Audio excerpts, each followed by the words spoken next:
ยายจะไปไหนครับยายขี่คอผมไปก็ได้ แต่ขอให้ยายโปรดเลือกเบอร์หนึ่ง เบอร์หนึ่งนี่พักอะไรวะ อ๋อพักเพื่อใครครับยาย พักเพื่อใครที่มันจะบันสันเหรอ เอ้ยไม่ใช่ยายมันเป็นเทคนิคเพื่อให้ได้คะแนนเสีย เทคนิคเหรอเทคนิคอะไร ยายใจเย็นยายดูนี่ก่อนยายเอาเงินไปกินไปใช้ ยายอย่าไปเห็นแก่เงินแค่นี้เงินแค่นี้ยายกินวันเดียวก็หมดแล้วอย่าไปเชื่อมัน งั้นเอานี่ไปเพิ่ม เฮ้ยแบบนี้ค่อยคุยกันได้หน่อยไหนเองเล่ามาสิมีนโยบายอะไรบ้าง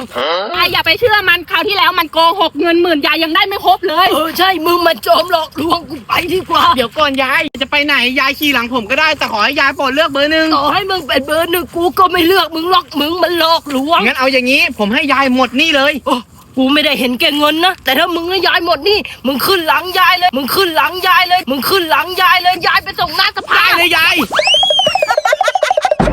ยายนี่เห็นแก่เงินจริง ๆ ไปกับเขาซะแหละยายนี่มันไม่เข็ดจริง ๆ